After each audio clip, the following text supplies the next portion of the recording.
So inbound tourism is when travelers visit our province from other regions or different countries, and they contribute to visitor spending here by visiting, maybe in accommodations, dining, transportation, visiting attractions, retail spend. So there's a lot of different ways that those inbound travelers impact the economy.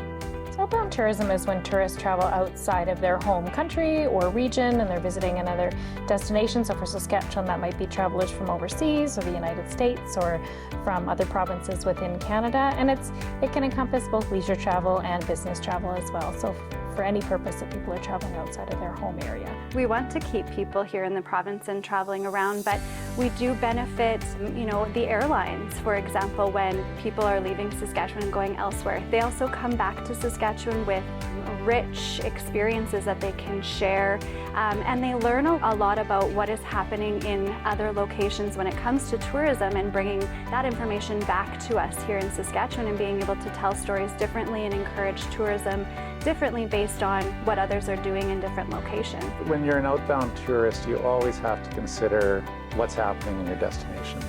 We are very lucky in Saskatchewan and in Canada to live in a very stable country.